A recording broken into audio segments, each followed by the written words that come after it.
Welcome to Unlock Your Soul Memory. My name is Iris and I'm a provider of hypnotherapy sessions. This might be the most important video I ever made. And if you know someone struggling with intrusive thoughts about suicide, maybe send them the link.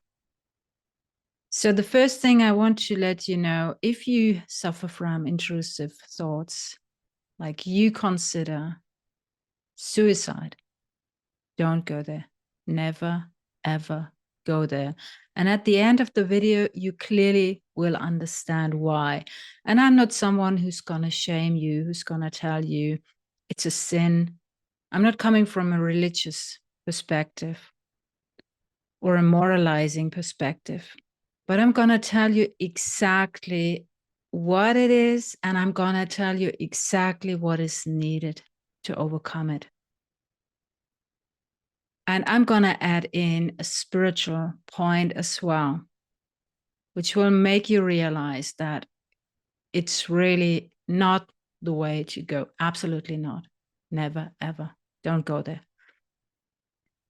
So, suicide. Why do people feel drawn to commit suicide? Why do people want to end their lives? Because their suffering is unbearable. Whatever they are experiencing, they cannot cope with it any longer. They see no hope. They find no solution. Let me tell you, there's always a solution. Maybe you can convince me otherwise, but I have seen there's always a solution, no matter what.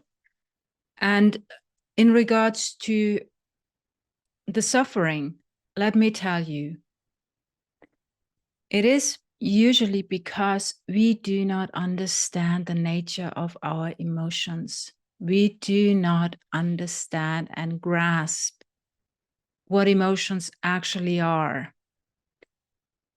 Emotions are usually something that is in flow and that resolves when it's experienced. But when we are in an environment that doesn't allow emotions to be resolved and we have to suppress them, they stay.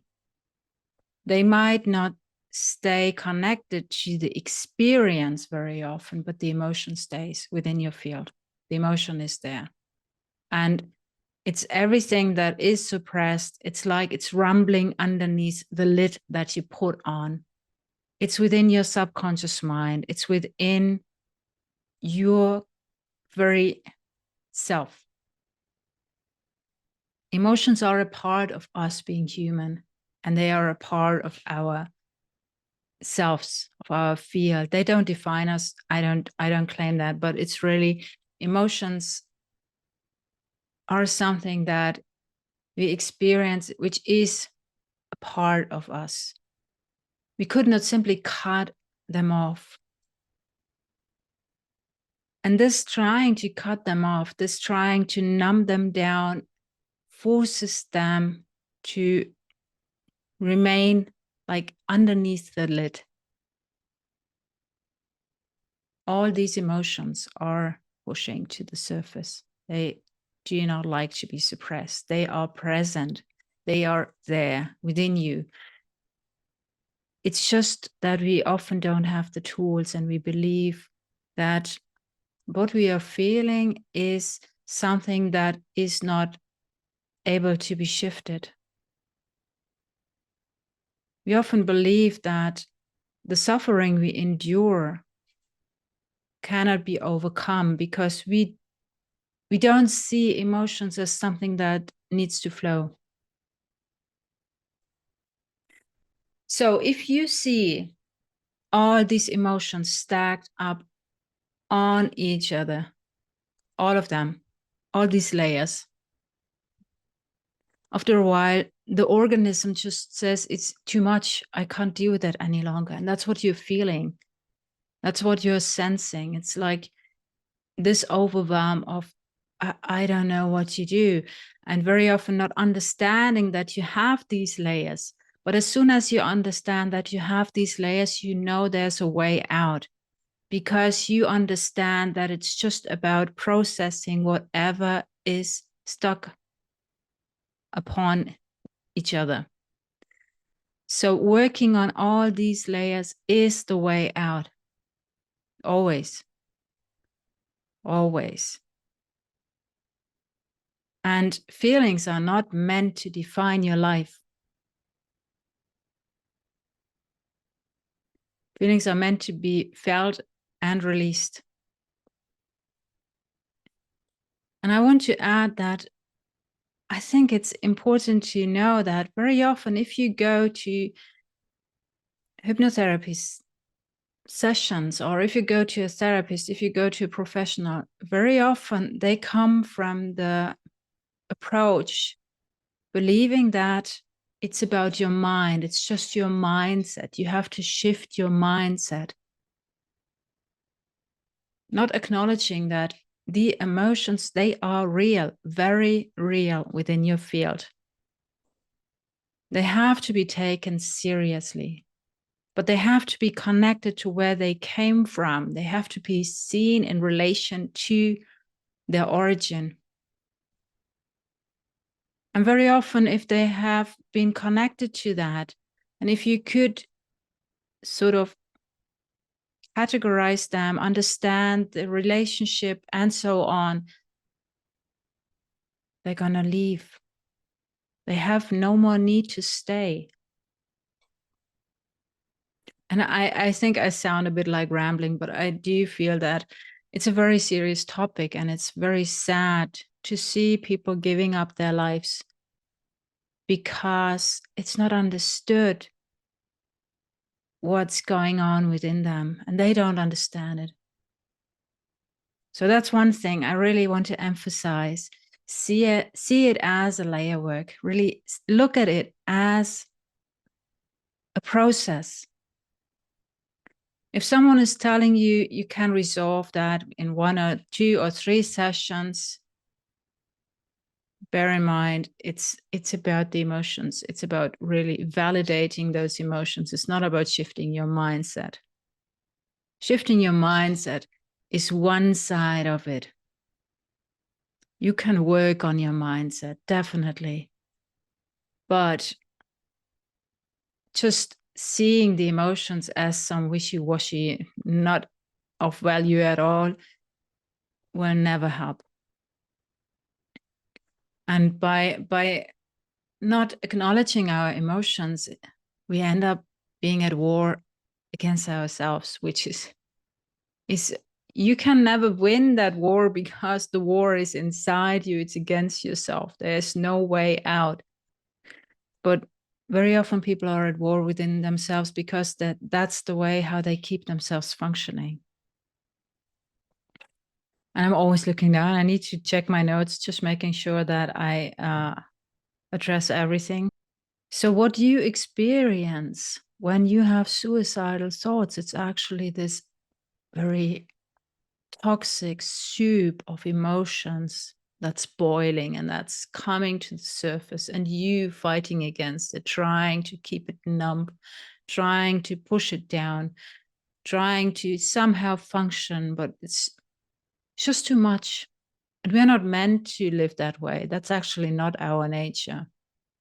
We're not meant to act it out either, but we are meant to process it. We are meant to deal with it. We are meant to bring it in relation. The very good thing about it is that you can heal these wounds. There's always a way out.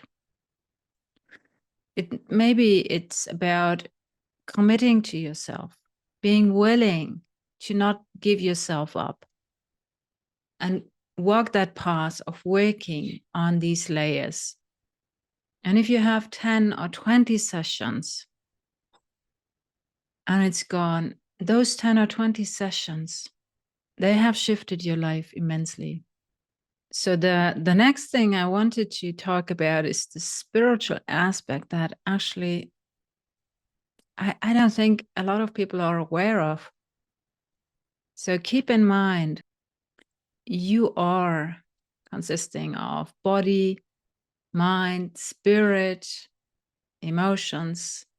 It's very often described as physical, etheric, astral, and self. But within that, you find the mind, you find the emotions.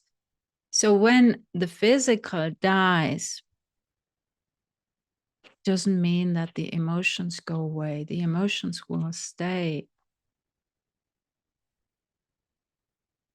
So within the field, after death, you will still experience the emotions. But what you have lost then is the capacity to change something. And this is why so many people say, live your life to the fullest. Do what you feel called to do. Make the most out of it. Overcome the struggles, because the emotions will stay. And when your body dies, your soul will stay, yourself will stay, but also the emotional body is there. You will still feel. I can feel like real hell. In that sense, if you are losing the body and you are still experiencing the suffering, this is comparable to hell.